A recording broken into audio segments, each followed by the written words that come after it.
Medinipur medical কলেজে মেয়াদ উত্তীর্ণ স্যালাইন দেওয়ার অভিযোগে ভারত রিটেক। মেদিনীপুর মেডিকেল কলেজে মেয়াদ উত্তীর্ণ স্যালাইন দেওয়ার অভিযোগে তদন্তে বৃহস্পতিবার পৌঁছয় রাজ্য স্বাস্থ্য দপ্তরের প্রতিনিধি দল। ডেপুটি ডিরেক্টর পদমর্যাদার এক আধিকারিকের নেতৃত্বে দুপুর 2:55 মিনিটে মেডিকেল কলেজের কনফারেন্স রুমে দীর্ঘ বৈঠক হয়।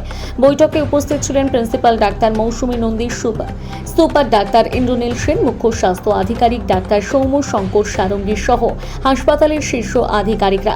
তদন্তকারী দল স্যালাইনের ব্যাচ নম্বর, মেয়াদ সংরক্ষণ এবং সরবরাহ ব্যবস্থা, রোগীকে স্যালাইন প্রয়োগের প্রক্রিয়া এবং চিকিৎসা সংক্রান্ত নথিপত্র খতিয়ে দেখে। পাশাপাশি রোগী, তার পরিবারের সদস্য, চিকিৎসক, নার্স ও সংশ্লিষ্ট কর্মীদের সঙ্গে কথা বলেন তদন্তকারীরা।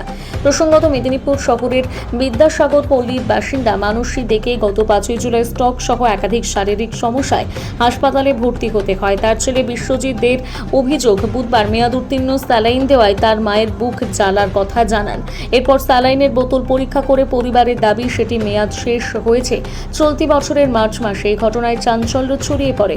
অভিযোগের ভিত্তিতে ঘটনার তদন্তে স্বাস্থ্য ভবনের প্রতিনিধি দল ও জেলা প্রশাসনের গঠিত তদন্ত কমিটি হাসপাতালে আসে। প্রায় 4 ঘন্টার বৈঠক ও তদন্ত পর্ব শেষে রাজ্য স্বাস্থ্য দপ্তরের আধিকারিকরা মেডিকেল কলেজ থেকে বেরিয়ে যান। তবে তদন্তের অগ্রগতি বা প্রাথমিক পর্যবেক্ষণ নিয়ে সংবাদ মাধ্যমের সামনে কোনো মন্তব্য করতে চাননি তারা।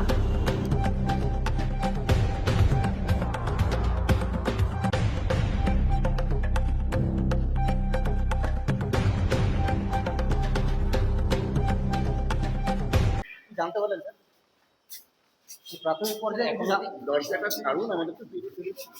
গাফিলতি কিছু জানতে পারলেন?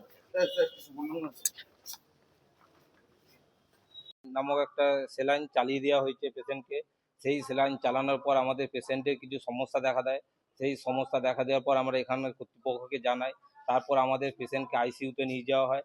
আইসিইউতে আমাদের পেশেন্টের এখন নতুন কিছু প্রবলেম দেখা যাচ্ছে। পেশেন্টের ইনফেকশন লেভেল একটু হাই আছে, আর পেশেন্টের পটাশিয়াম লেভেল এখন ঠিক আছে। আর হচ্ছে আপনার কিডনির যে সমস্যা ছিল, সেই কিডনির সমস্যা এখন পেশেন্টের কিছুটা বেড়ে যায়।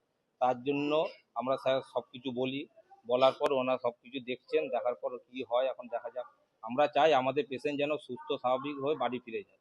আপনার কথা পুরো শুনলেন না যারা? হ্যাঁ, আমাদের কথা শুনেছেন, সব কিছু শুনলেন, সব কিছু ছবিও তারা দেখলেন, কিছু ছবি আমাদের কাছ থেকেও নিলেন।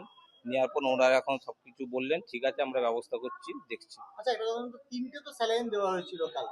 না, কালকে হ্যাঁ 3টে সেলাইন দেওয়া হয়েছিল। আমাদের চোখে একটা সেলাইন পরে এবং পেশেন্টে হঠাৎ করে সেলাইনটা চলার পর পেশেন্ট বলে যে আমার বুকে প্রচন্ড ব্যথা হচ্ছে।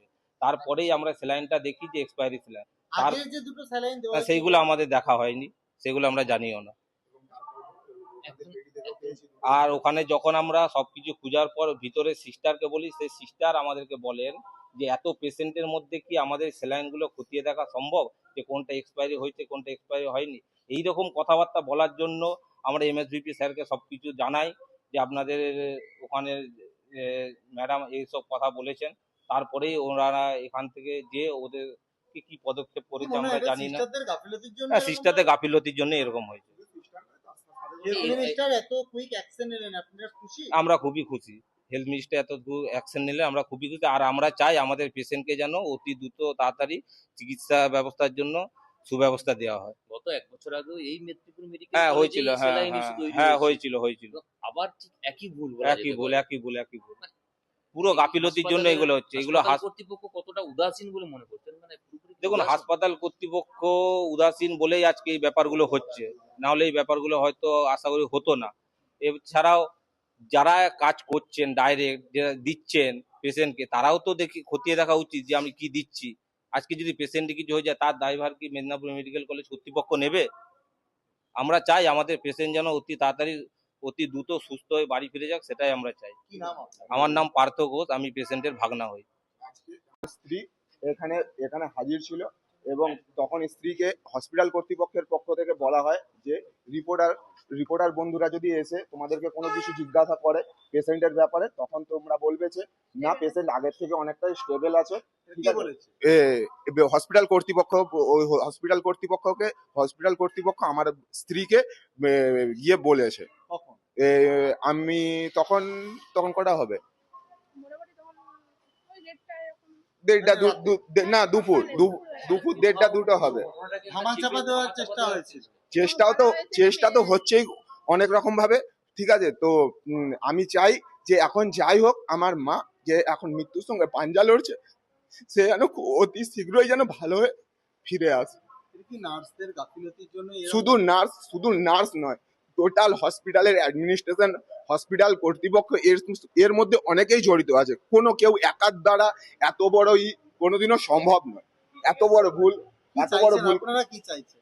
আমরা চাইছি আপাতত মা সুস্থ হোক, তাড়াতাড়ি সুস্থ হয়ে বাড়ি ফিরে আসুক এবং এই টোটাল ব্যাপারটা ঠিকঠাক ভাবে ইনভেস্টিগেশন হয়ে তদন্ত করে দোষীদেরকে উপযুক্ত শাস্তি দেওয়া হোক। কি নাম আপনার? আমার নাম বিশ্বজিৎ দে।